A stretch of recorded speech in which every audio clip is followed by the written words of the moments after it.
Boa noite, iniciamos mais uma edição do programa Saúde em Dia e Encontro Marcado. Estou sempre aqui com o Dr. Zé Maria Filomeno, todas as terças de 18h30 às 19h30. E hoje nós temos um programa super especial, programa aí de Natal. Nós vamos tratar da atualização, como sempre, da pandemia e também a atualização da vacinação. Vamos falar a respeito da quarta dose. Vamos falar de toda essa polêmica com a vacinação das crianças e a perseguição aos técnicos da Anvisa. Vamos falar do surto aí de influenza H3N2. Vamos falar também que o governo anuncia doação de 10 milhões de doses da Covaxin para países pobres. Vamos falar, não podemos deixar de falar, na segunda meia hora do programa, das pesquisas eleitorais e as movimentações políticas. Vamos falar também dos eventos natalinos, que foram cancelados em quase todo o país, resultado da eleição no Chile e notícias dos times cearenses, contratações e outras coisas. Doutor Zé Maria, tudo bem? Tudo bem, doutor Arruda, boa terça-feira, né? Boa noite aí a todos. E, como você disse, programa aí hoje em clima já natalino, né? Já que estamos aí na véspera da celebração do Natal. Pronto, vamos dar então a primeira parte do programa. Vamos falar de saúde em dia, óbitos confirmados. No último período, pelo portal do CONAS, 75 óbitos confirmados no último período. Explicando que tem muitos estados que não estão informando a quantidade de óbitos nem a quantidade de casos. Então, desde que teve essa invasão no sistema de informática do Ministério da Saúde, que os dados estão de cabeça para baixo. Mas os dados que o CONAS conseguiu captar direto das Secretarias de Saúde, agora às 6 horas, no último período, 75 óbitos, elevando o total de casos confirmados para 617.948, 3.621 casos confirmados no último período, elevando o total para 22.219.477. E o próprio portal do CONAS informa que vários estados não informaram esses dados no dia de hoje. Temos também informação, vamos tentar atualizar o dia de ontem, vamos falar de vacinação e tudo mais. Doutor Zé Maria, esses últimos números? Olha, os últimos números, eles seguem de queda registrada nas últimas semanas, né? Nós devemos encerrar o ano com um número talvez próximo a 100 óbitos diários, né? O que é muito positivo, né? Considerando que já chegamos perto de 4.000 no auge aí da segunda onda esse ano. Agora, o aspecto assim negativo, né? É essa instabilidade, né? No repasse das informações, né? Quase todo o relatório faltam 8, 9, 10, 11, 12 estados reportarem seus dados. Eu não consigo entender por que dessa demora, né, desse retardo. Né? Mas é importante, né, mantermos atualizados os números, né, para poder controlar, né, o ritmo aí da pandemia. Agora, outro dado que tem que ser muito bem observado são os casos positivados da variante Omicron, que é uma variante nova que tem preocupado não só o Brasil, como o mundo inteiro, porque ela tem um poder de proliferação muito maior, né? E, segundo estudos já realizados, ela tem uma resistência maior às vacinas, tanto que muitos países já estão ampliando, né, a dose de reforço, chamada terceira dose, exatamente para dar maior garantia, maior proteção contra essa variante da Omicron. E falando da Omicron, no Brasil, o Ministério da Saúde confirmou 27 casos da variante Omicron, isso dado de ontem à noite. E os municípios, os estados são os seguintes, eu tenho aqui.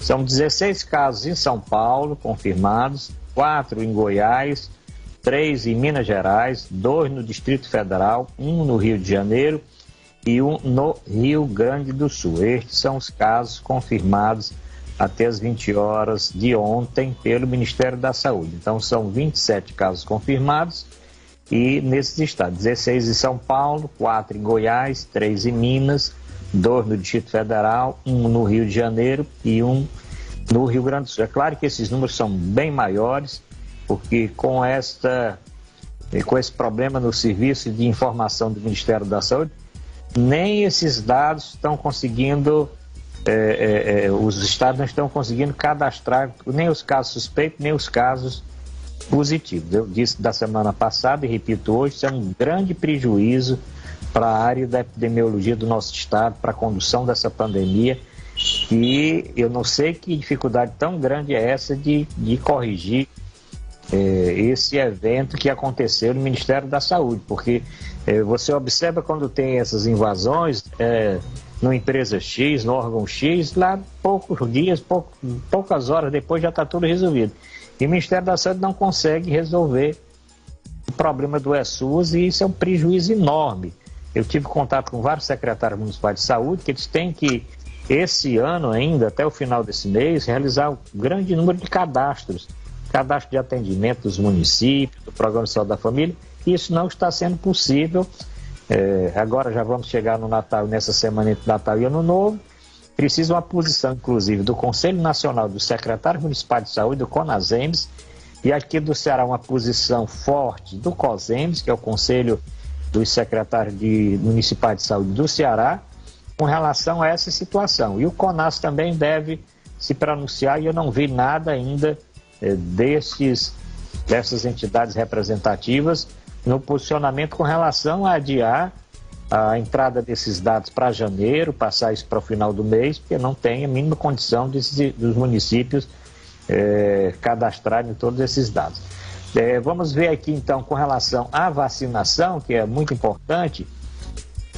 Nós temos aqui os seguintes números da vacinação no Brasil.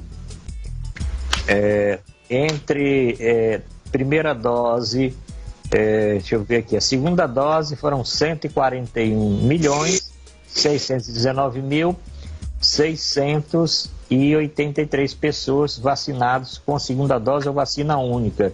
Isso representa 66,39% da população.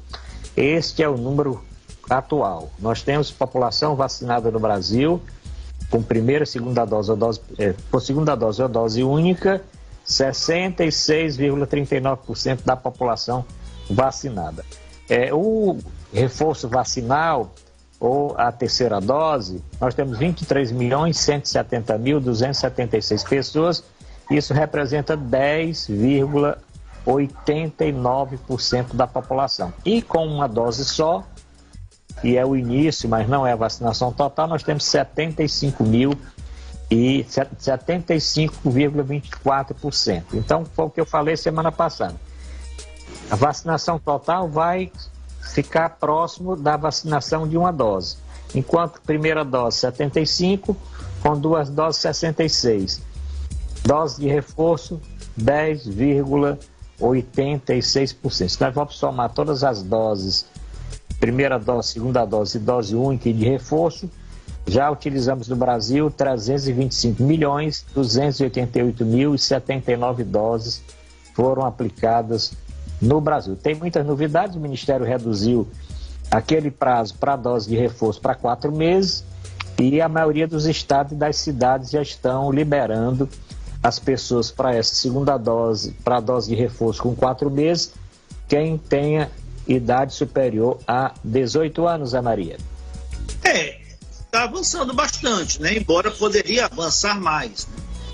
Por exemplo, nós vamos falar daqui a pouco sobre essa questão da vacinação das crianças, né? Mas, por exemplo, a dose de reforço, né?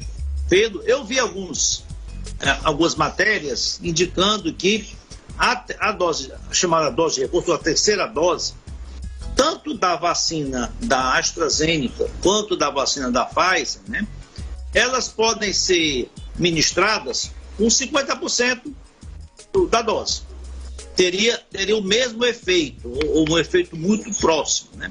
Isso ampliaria né, a capacidade de vacinação, né? Ampliaria o número, a disponibilidade de vacinas, né, para alcançar o maior número de pessoas, né, tanto em segunda como em terceira dose.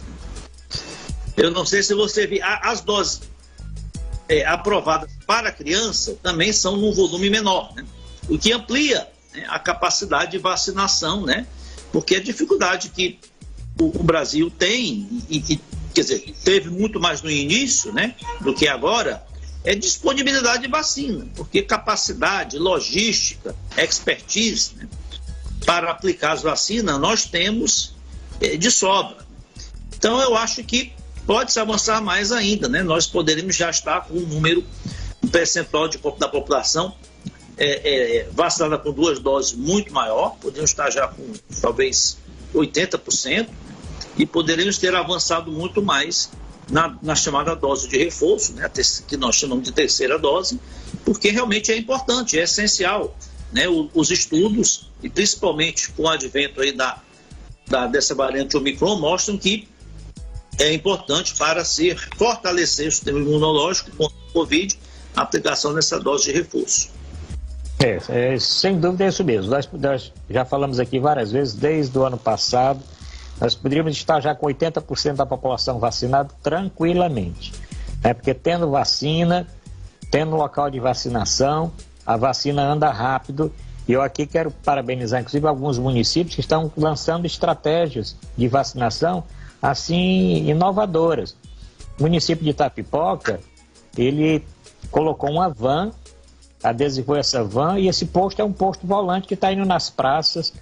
Lá tem um calendário de vacinação. Só ontem foram vacinadas 900 pessoas nessa vacinação volante. Foram vacinadas na porta da Caixa Econômica, na porta do Banco do Brasil e na praça principal da cidade. E tem um calendário até o final do ano.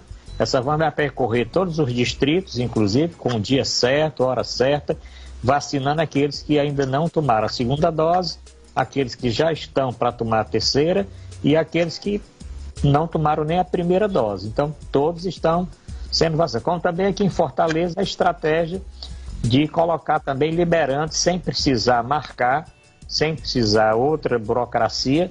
Quem tem mais de 18 anos, só comparecer no centro de eventos e tem a sua terceira dose garantida, a segunda dose ou a primeira dose. Então, tem que ser, daqui para frente, tem que ser desse jeito. Mas vamos entrar, Zé Maria, na polêmica maior com relação à vacinação, porque essa vacinação terceira dose, primeira e segunda, já está tudo bem esclarecido, depende realmente aí da articulação dos estados e dos municípios para que ela avance mais ou menos, mas tem a aprovação da Anvisa. Nós conversamos isso na semana passada, foi uma pergunta até que você fez, como é que andava a liberação, e eu disse, olha, está na Anvisa, aguardando a qualquer momento a decisão final. E foi por unanimidade que os técnicos da Anvisa, que a diretoria da Anvisa aprovou a vacina da Pfizer para uso nas crianças de 5 até 12 anos de idade, como é feito no mundo, como já está sendo feito no mundo todo, e como a Anvisa, com muita responsabilidade, tem atuado no estudo de todas as informações que os laboratórios encaminham para a Anvisa. Então, foi uma coisa tranquila. Nós pensávamos, eu particularmente pensava que aquilo ali, o governo, inclusive, colocar uma divulgação, que o ministro ia acelerar, ia dizer que agora as crianças iam ser vacinadas, porque a dose é uma dose 1/3 da dose do adulto, tá certo? Inclusive a tampinha, aquela tampinha que vê do filho, tem uma cor diferente para poder não... Laranja e roxa, né? A roxa tem uma cor diferente, mas, por incrível que pareça, foi ameaça de morte para técnicos, ameaça de retaliação, ameaça de ser divulgado nome dos que aprovaram, ministro querendo fazer audiência, pensou audiência pública, a Anvisa libera o medicamento, você vai fazer uma audiência pública para ver se as farmácias vão vender o medicamento, para ver se o medicamento vai ser utilizado no Brasil. É uma coisa que não tem sentido, a audiência pública é para outra coisa, não é para aprovar uma decisão da Anvisa com relação a usar o medicamento ou não, ou aprovar o medicamento, é uma coisa que não tem sentido. E essa já, inclusive, um inquérito aberto com relação à as ameaças que os técnicos da Anvisa estão sofrendo. Zé Maria, então, liberação da vacina, posição do governo, principalmente do presidente Bolsonaro, e posição do Ministério da Saúde. Olha, mais um episódio tenebroso, né, que ocorre no Brasil, protagonizado pelo governo, pelo presidente da República, né? Primeiro, não cabe ao presidente da República, é inconveniente, prejudicial, o presidente da República ficar lavando roupa suja em público, ou seja, se ele tem alguma discordância em relação à conclusão da Anvisa, ele tem o Ministério da Saúde para poder tentar contestar, ou tirar dúvidas, não, ele pode chegar publicamente e esculachar os técnicos da Anvisa, inclusive sem apresentar qualquer contra-argumentação. Em que o presidente se baseia, né, na crítica que ele faz à determinação da Anvisa? Ele apresentou algum relatório, algum estudo de alguma instituição, alguma outra agência internacional de vigilância sanitária que tenha reprovado a aplicação da vacina em crianças, tenha constatado ou falta de segurança ou ineficácia, né, para ele ter essa reação tão esdrúxula? Não vi, eu acho que é só o achômetro do presidente. Então, acho que fiquei realmente aterrorizante, vamos chamar assim, porque a Anvisa é um órgão, quer dizer, não é governamental, mas é um órgão público, né?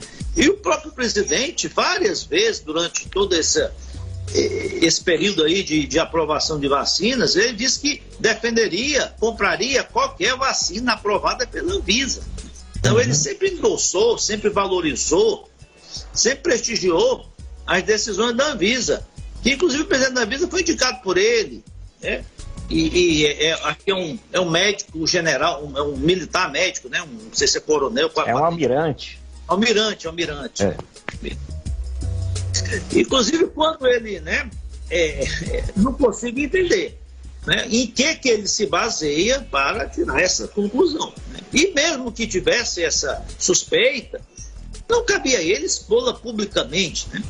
E muito mais constranger os técnicos da Anvisa, ameaçar que ia divulgar o nome, expor o nome, como se fossem criminosos. Olha, é completamente inconcebível essa postura, né? E o ministro Queiroga, né, Marcelo Queiroga, parece que coloca assim a manutenção do cargo, né? Ele sempre coloca panos quentes, né, em cima dessas afirmações, né, dessas posturas do presidente, né, como tivesse assim receio em contrapor, em contrariar o chefe, né? Isso aqui mais me esperava que ele tivesse um pouco mais de hombridade, né? Não digo peitar, um termo assim muito forte, né? Mas pelo menos de contrapor o presidente, né? Já que ele é a autoridade máxima na área da saúde do governo, né? Presidente, a Anvisa fez um trabalho criterioso. A Anvisa é muito criteriosa. Muitos, inclusive, ela foi criticada por ter sido muito rigorosa, muito minuciosa ao extremo na aprovação das vacinas. E agora teria sido diferente, lógico, na aprovação das vacinas para crianças. Agora, os outros que argumentam que as crianças não são uma população, não fazem para uma população de risco, né, estão totalmente equivocados também. Logicamente que a incidência da doença, principalmente em casos graves em crianças, é muito pequena, infinitamente menor do que em adultos e principalmente em idosos, mas, né, as crianças também contraem e também transmitem, né, principalmente também transmitem. Então é importante que se vacine as crianças. E a própria Anvisa, como nós adiantamos, também aprovou com recomendações específicas, né? A dose ela é menor, né? Logicamente com uma criança que pesa aí, 25 quilos, não vai tomar mesmo o volume de um adulto de 80, 100 quilos. Outra coisa também, a criança requer também a aprovação dos pais. Eu acho que isso é uma coisa já automática, né? Criança de 12 anos não vai, de 11 anos não vai sozinha ao posto de saúde se vacinar, né? Isso aí já eu acho até inócua, né, essa decisão. Agora, o presidente falou algo também que é totalmente sem precedentes, né? Tem que ter uma receita médica para vacinar. Olha, vacina não é remédio. O presidente está confundindo aí. Vacina não é medicamento para ter receita médica. Eu acho que esse caso aí, tudo por tudo, mostra realmente o governo que nós temos, o governo negacionista que nós temos atualmente no Brasil. Nenhuma vacina aprovada anteriormente teve essa polêmica toda com relação a expor os técnicos que estudaram e que aprovaram o uso da vacina. Ninguém pediu audiência pública para vacina nenhuma, tá certo? Ninguém pediu receita médica, autorização de pais para tomar vacina, nem mesmo nos adolescentes, isso não foi colocado. Então não existe. A vacina está sendo utilizada nos Estados Unidos, em todos os países lá da Europa, está sendo utilizado na Inglaterra, está sendo utilizado no Oriente, está sendo utilizado em países como Israel, né? Quer dizer, está sendo utilizado maciçamente. As reportagens que nós estamos tendo acesso, dos jornais, inclusive, que mostram diariamente a grande quantidade de pais levando os filhos. E outra coisa, a Sociedade Brasileira de Pediatria, a Sociedade Brasileira de Infectologia, a Sociedade Brasileira de Pneumologia, todas as sociedades brasileiras de imunologia, todas as sociedades brasileiras, todas as entidades que representam as entidades das especialidades médicas brasileiras, conjuntamente divulgaram apoio à aprovação da vacina e falam totalmente favorável no seu uso. Como é que um ministro, como é que um presidente vai ser contra? A Sociedade Pediatria... Não, mas inclusive... A Sociedade Pediatria que estuda esses casos. Outra coisa, quem precisa de autorização para tomar vacina do sarampo? Quem precisa de autorização para tomar vacina de BCG? A tríplice, a tetravalente, todas as vacinas que as crianças tomam. A minha neta nasceu, em 24 horas já tinha tomado da hepatite.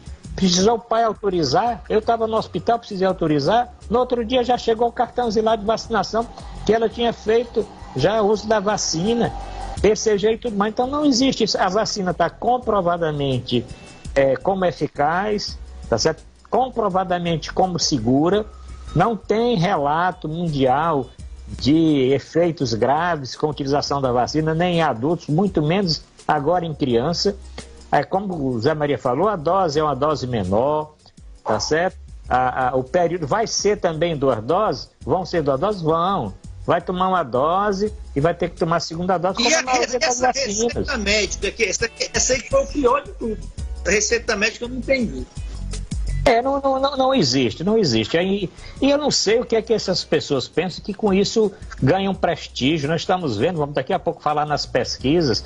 As pesquisas mostram uma queda totalmente, uma queda grande, um aumento da rejeição, uma queda da popularidade que ninguém acredita. Então, eu não sei em que é que se baseia.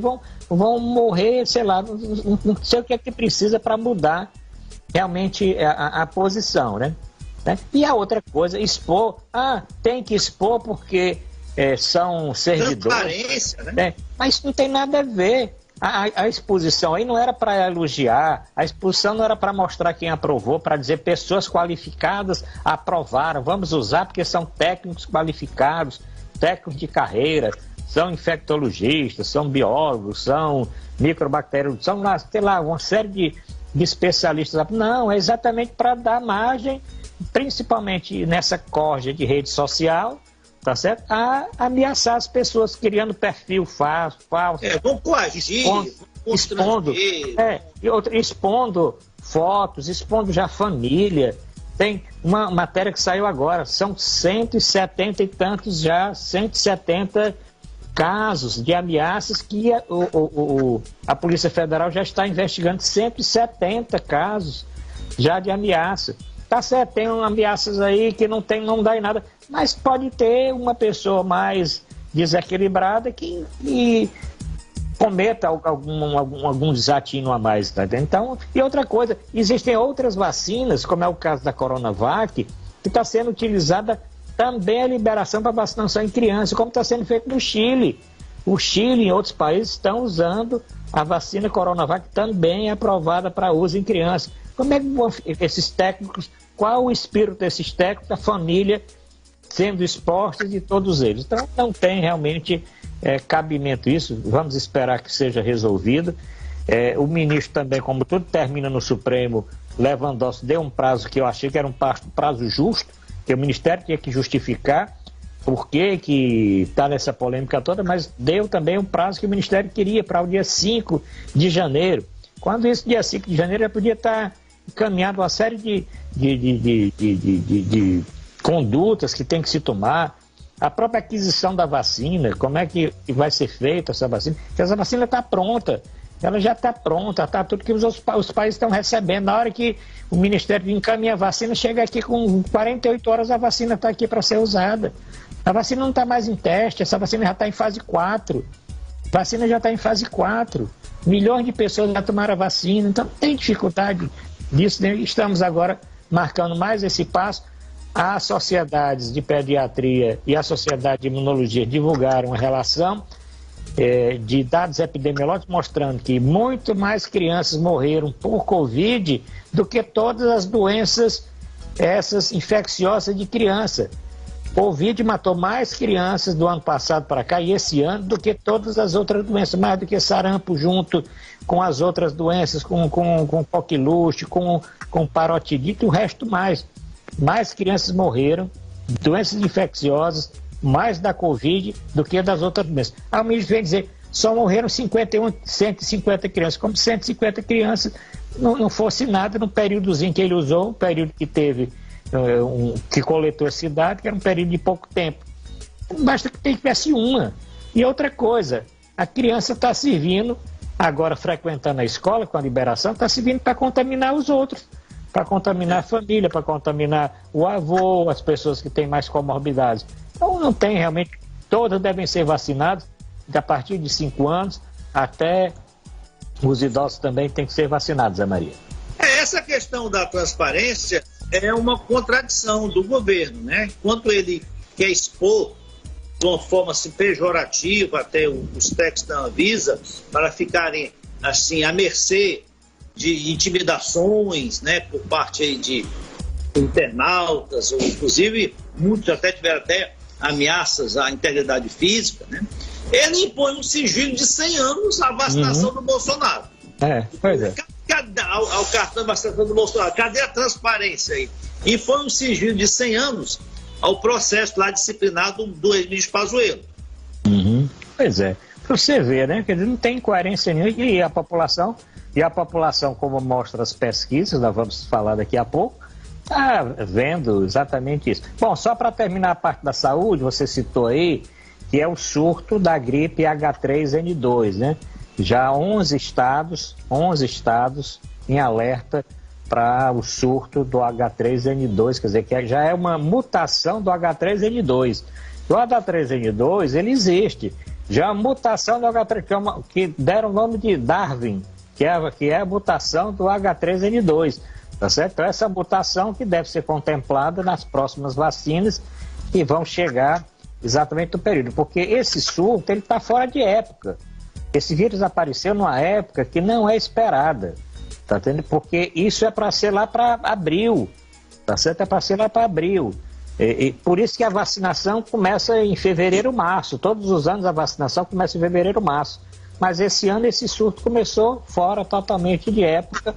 A sorte é que essas vacinas já existem, essas vacinas são facilmente atualizadas, né? Não tem mais dificuldade, já é aprovada pela Anvisa, então não tem dificuldade nenhuma, tá certo? E a vacina deve chegar agora, pode antecipar um pouquinho, como o ano passado antecipou 1 mês ou 2, o Butantan já começar a produzir a vacina com essas novas mutações, com essas novas cepas, e começar a vacinação para a gripe o mais rapidamente que for possível, porque também nós temos casos de óbitos, já divulgados, casos de óbitos Eu estou vendo aqui uma estatística da CNN Brasil. Na cidade do Rio de Janeiro, nesse mês de dezembro, morreram mais vítimas da influenza, né, do que do coronavírus. Então é que as pessoas tomem as mesmas precauções, né, que estavam tomando contra a Covid, uso de máscara, evitar aglomeração, porque realmente é uma síndrome que muito também gravosa, né? Pode evoluir com um estado de gravidade, né? E eu não sei se em todas as localidades, em todos os postos que estão, todas as unidades que estão vacinando contra a Covid, aqui em Fortaleza, mas pelo menos eu vou dar um exemplo pessoal. Eu hoje tomei a vacina, a terceira dose, no Iguatemi, e também tomei, né, no mesmo recinto, né, no mesmo local, a vacina contra a influenza, né? Então, importante as pessoas que forem se vacinar contra a Covid, né, ou que já estão vacinadas, que não estão no seu momento de vacinação, que busquem os postos de saúde, os locais de vacinação da Covid, que eles certamente também lhe aplicarão a vacina contra a gripe. Isso aí, é uma boa informação, Zé Maria, e deve acontecer, porque a vacinação da gripe, a quantidade de pessoas vacinadas foi bem abaixo da meta que normalmente os estados vacinam, que é na casa de 90% a 95%. Os estados já com surto, nós temos Rio de Janeiro, São Paulo, Espírito Santo, Bahia, Paraná, Rio Grande do Sul, Amazonas, Rio Grande do Norte, Maranhão, temos também o Distrito Federal, já registraram casos, e algumas unidades da federação alertam que, foi o que eu falei, que esse apagão de dados do SUS está dificultando a notificação de pacientes com o vírus. E o número pode ser bem maior do que o divulgado até o momento, então não tem dúvida. Só para encerrar realmente, os últimos números em termos de Covid no mundo, né?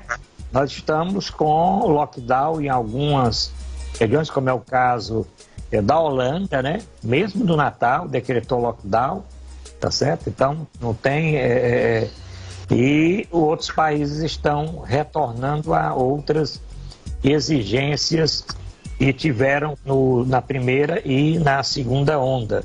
Na primeira e na segunda onda.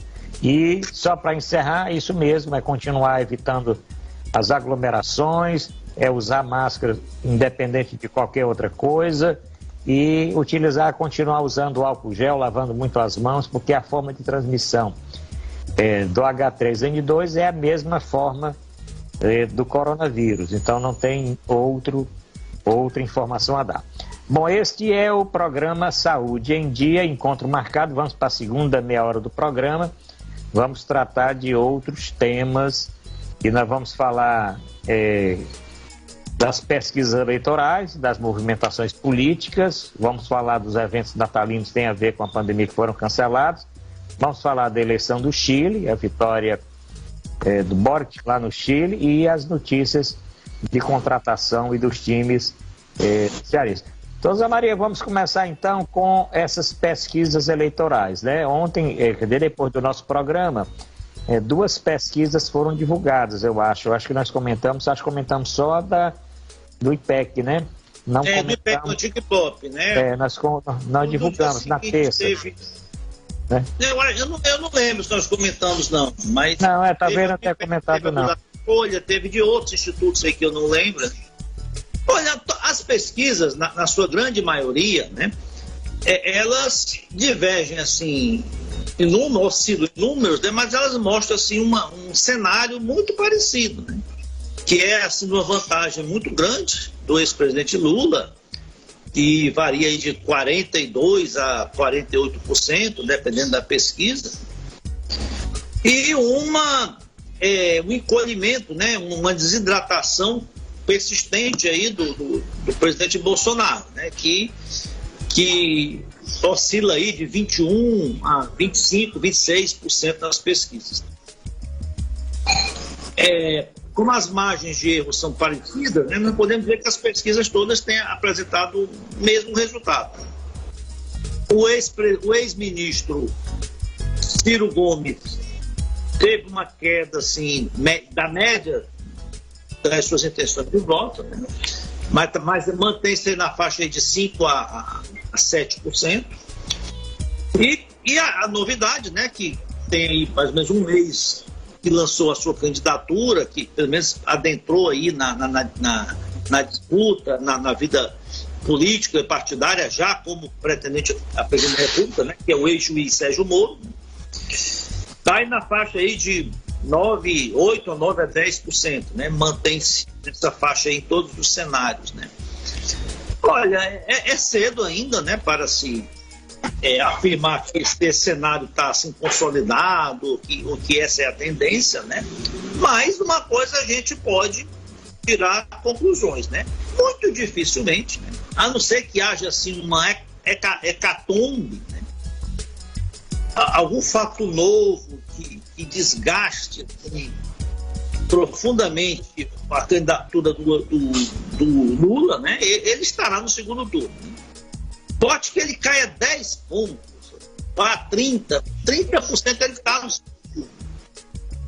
E o Jair Bolsonaro, no outro lado, atingiu uma rejeição tão grande, né, em função de desgastes da sua condução na presença da República, desde a questão da gestão da pandemia, da economia, das declarações muito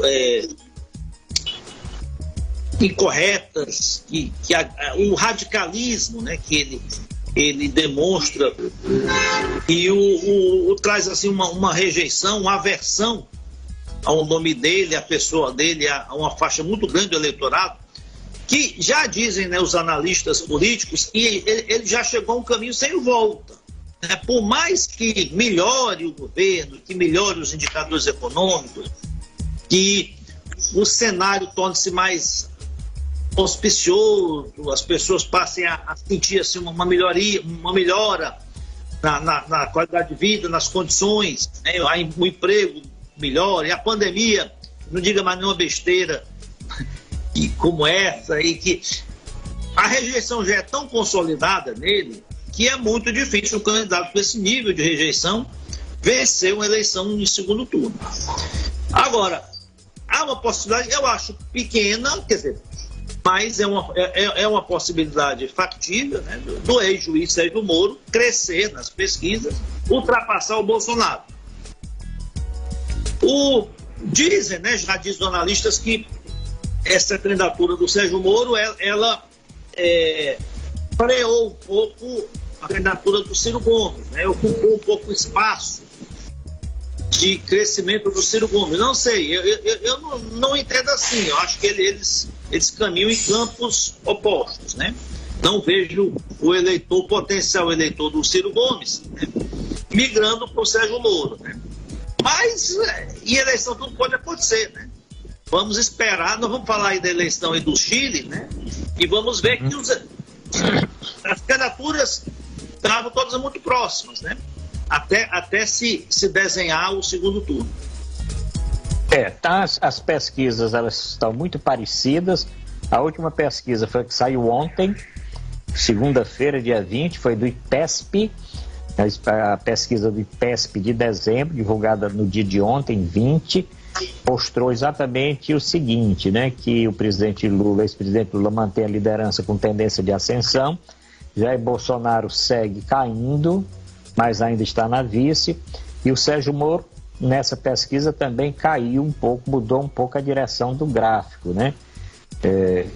Ele chegou a ter, nessa pesquisa, 11%, agora está com 9%, e se aproximou do Ciro, que o Ciro também caiu de 9%, caiu para 7%. O importante é a simulação que mostra de segundo turno. A simulação que mostra de segundo turno, o Bolsonaro não ganha de ninguém. Se ele for com o Lula, ele perde de 50, pela pesquisa, 53 a 31. Se ele for com o Ciro Gomes, ele perde de 44 a 33. Se ele for com Dória, ele perde de 43 a 36. Até pro Dória ele perde? Até pro Dória ele perde por 43 a 36. Ele perde por Ciro. Não tem uma simulação, pelo menos não está aqui, com o Moro, mas ele deve perder também. Se perde por Dória e perde por Ciro, perde por Moro também. Então, o Jair Bolsonaro está numa situação muito complicada. Essa pesquisa foi realizada agora, essa semana, né? Com um número grande de entrevistados. A confiança da pesquisa é de 95,5%, então está mais ou menos na base das outras duas pesquisas.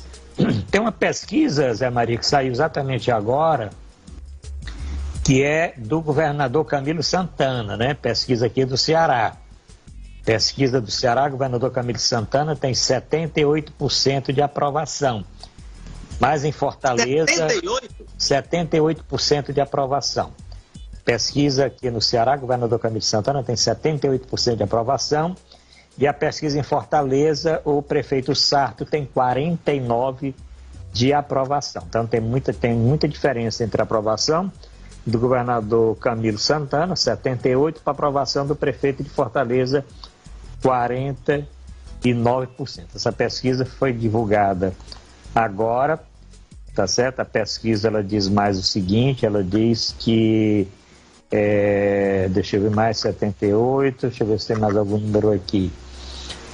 A desaprova 11%, pelo que eu estou entendendo aqui. Essa é a pesquisa. Essa pesquisa aí, Zé Maria, bate com a sensação, o que nós temos do governador Camilo Santana? Olha, acho que sim, né? Eu acho que o governador Camilo Santana, ele passa muita segurança, né, para a população, e os indicadores são bons, e ele tem também um arco de aliança político muito grande, né, que eu acho que também reflete esses números, né? Acredito que 80% das forças políticas do estado do Ceará apoiam do Camilo Santana. Realmente é um desempenho extraordinário. Agora, Jair Bolsonaro é complicado, né? Porque ninguém sabe o que move ele, né? Essa questão das vacinas, ele poderia explorar de uma forma muito mais positiva para ele, né? Como houve realmente um relapso muito grande inicial na aquisição das vacinas. Mas hoje a situação do Brasil é privilegiada. Sim, hoje nós estamos no país os países que mais vacinam no mundo. Se você, a exceção da China, Índia, que não são parâmetros, são populações de bilhões, né? Mas o Brasil está vacinando, nós já vamos partir para a 4ª dose, né? Para pessoas em imunossupressores e depois aqueles que têm outras comorbidades, né? Ele deveria capitalizar isso. Olha, o sucesso que vem tendo a vacinação no Brasil e o reflexo que tem levado na redução de casos. Vacinar as crianças, ele deveria tomar frente desse processo. Olha, já vamos começar a vacinar as crianças, né? Enquanto outros países mais desenvolvidos não começaram, né? Vamos atingir a 100% da população vacinada daqui a 2, 3 meses, né? Que isso é perfeitamente viável, né? Em vez dele utilizar isso como esse feito que ele pode levar o governo dele a alcançar, como mérito dele, ele comete, né, umas aberrações como essa, né? Então, vamos aguardar. Essa campanha, acho que vai se iniciar muito rápido, né? Não a campanha oficial, mas a campanha nas redes sociais, na imprensa, né? E vamos ver como é que esse quadro aí eleitoral ele vai se desenrolando. Vamos aguardar. Tem 2 últimos assuntos para nós comentarmos aqui no nosso programa.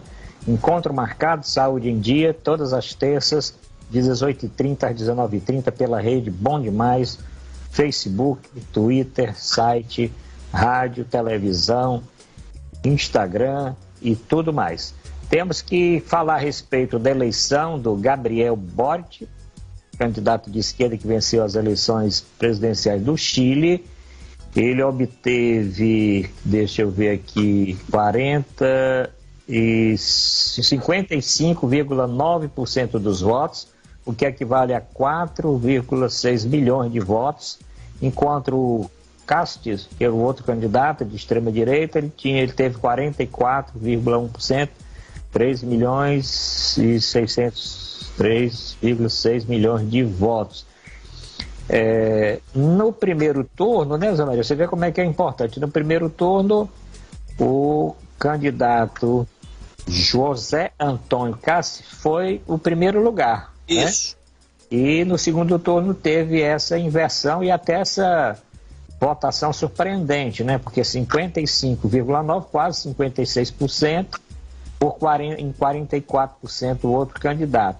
Agora, eu senti um amadurecimento político quando o presidente de extrema-direita, como dizem, já tinha os dados que era irreversível a sua derrota, ele imediatamente ligou para o candidato eleito para parabenizar.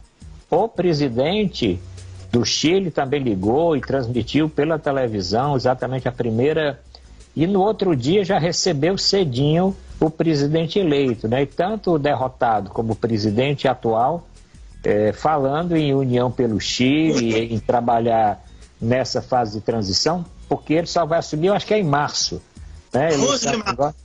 Pois é, vai assumir para lá. Zé Maria, e essa eleição lá no Chile?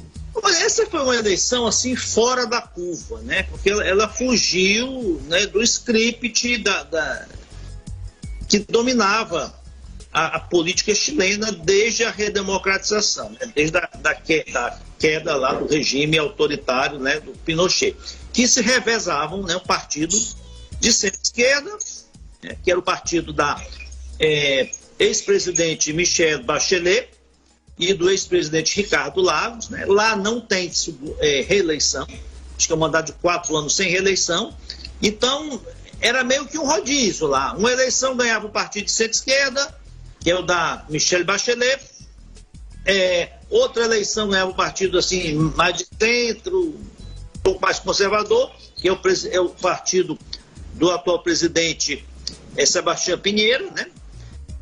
E tanto que a Michelle Bachelet teve 2 mandatos, né, não consecutivos. O outro presidente do partido dela, o Ricardo Lagos, teve outros 2 mandatos não consecutivos. Eu não sei se esse Sebastião Pinheiro estava no primeiro mandato ou já tinha sido antes, né? Eu acho que já tinha sido uma vez presidente anteriormente. Eu acho que foi o primeiro mandato. Ele não era nem político, né? Ele era um empresário que se candidatou, né? E teve também o presidente do agrupamento político dele, também o Eduardo Frei, né? Eduardo Frei foi presidente também, eu acho que 1 ou 2 mandatos, né? Agora, essa eleição, o que acontece? O que aconteceu? Esses grupos que revezavam majoritariamente no poder não foram nem para o segundo turno, né? Foi para o segundo turno exatamente o candidato assim, de extrema direita, o que você citou aí do Partido Republicano, o José Antônio Castes. E o candidato bem mais à esquerda, né? Vou chamar de esquerda radical, mas mais à esquerda do que a coligação da Michelle Bachelet, que é um rapaz jovem, vou chamar assim de rapaz que tem só 35 anos, que vem do movimento estudantil, uma jovem liderança popular, que criou notoriedade comandando manifestações, e vai ser um grande desafio, né? Como é que o que se espera, né? De uma liderança jovem, de um partido aí novo, que não faz parte assim da tradição da política chilena, como é que ele vai desempenhar, né, a presidência da República, né? Ora, o que tem acontecido desde a pandemia é que dificilmente os presidentes têm sido reeleitos, né? Dificilmente os governos, em governos parlamentaristas, os governos têm renovado os seus mandatos, né? Você viu até a eleição na Alemanha, que a coligação da Angela Merkel vai conseguir manter a maioria, mas com muita dificuldade, né? Trazendo, inclusive, partidos assim que não faziam parte, né? mais à esquerda, que não faziam parte da coligação. Então, o desgaste dos defeitos da pandemia, né? O desgaste da própria pandemia, das mortes, o desgaste das consequências econômicas, de desemprego, de inflação, né? E isso tem levado a uma busca de renovação pelo eleitorado e é o que aconteceu no Chile. Alguns outros dados da eleição chilena. Além de ser o presidente mais jovem da história do Chile, aos 35 anos... Idade mínima. Idade mínima, ele foi eleito com o maior número de votos da história do Chile. E a eleição em segundo turno, com 8,3 milhões de votos, foi a maior participação popular, já que a eleição não é obrigatória, o voto não é obrigatório no Chile. Desde 1988, desde a redemocratização do país, em 1988, não tinham uma quantidade de votantes, 8,3 milhões de votos. Então tem essas barreiras que foram rompidas. O candidato mais jovem eleito com o maior número de votos e no segundo turno com maior participação popular. Temos aí 4 minutinhos, Zé Maria. Vamos falar só um pouquinho aí de esporte, de futebol, muitas informações de contratação dos times. O Fortaleza contratou inclusive o Fernando Miguel, né, que era o goleiro do Atlético Goianiense, né? Do Vasco, estava emprestado do Atlético Goianiense. O goleiro, apesar de já ser de uma idade assim mais avançada, né, tem 36 anos, mas é um goleiro muito bom, muito seguro, né? Ele surgiu assim há pouco tempo assim no clube de ponta, né? Ele é gaúcho e jogava times assim do interior do Rio Grande do Sul e foi para o Vasco acho que em 2019, mas é um goleiro muito bom. E o Ceará contratou, né? Repatriou o Richarlison, né? Que estava no Japão já há quase 3 anos. E o Ceará, o Fortaleza contratou assim, outros jogadores também, que eu não recordo o nome, mas importante. Ele contratou, Zé Maria, o zagueiro Wagner Leonardo, jogador que pertencia ao Santos, né? Isso. Fechou com Fortaleza por empréstimo. É a terceira contratação. Depois daquele zagueiro, eu acho que é do Equador, né? Landazuri, o nome assim. Isso. E do goleiro, e tem mais o Brian, outro jogador. O Ceará tem a repatriação do Richardson e a volta, né, do Leandro Carvalho. O Leandro Carvalho vai voltar? Tá voltando lá do clube onde ele está. Isso é um reforço. Né? Pois é. Não, ele estava eu realmente... Ele estava emprestado. Eu faço restrições ao Leandro Carvalho, que é um jogador habilidoso, né? Mas é um jogador lento para a posição. Atacante hoje, de lado de campo, tem que ter velocidade, né? Ele nunca demonstrou muita velocidade. E o Ceará teve uma baixa, né? Que perdeu o Rick, né? Parece que o Rick, que é da base do Ceará, está indo para o clube aí, um outro clube, acho que do Centro-Sul, né? Então, mas o Ceará já está buscando aí repor, né? Parece que está negociando um atacante que jogou no CSA. É importante, os times aqui têm que ter muita competência, né? Tem que buscar peças, jogadores com potencial, que se enquadrem, mas que se enquadrem na realidade financeira. Né? Não adianta, apesar de estarem na Série A, apesar de estarem disputando Copas intercontinentais, o Fortaleza Libertadores, o Ceará, a Sul-Americana, né? Não podemos fazer loucuras, né, de fazer contratações milionárias, né, que podem ser arriscadas e causar aí além de problemas internos daquela ciumeira, né, traz um cara ganhando 3 vezes o que a gente já ganha aqui, pode causar, né, inflacionar, né, a folha de pagamentos. Pois é, estamos chegando então ao final do programa, tem muitos outros assuntos, podíamos falar, talvez rapidamente só a posição, Zé Maria, sua com relação à negociação com o Ronaldo Fenômeno, comprando ali o Cruzeiro, como é que vai funcionar isso? Olha, é uma situação nova no futebol brasileiro, né? O Cruzeiro, está aproveitando uma lei que passou agora no Congresso, que permite que os clubes se transformem em SA.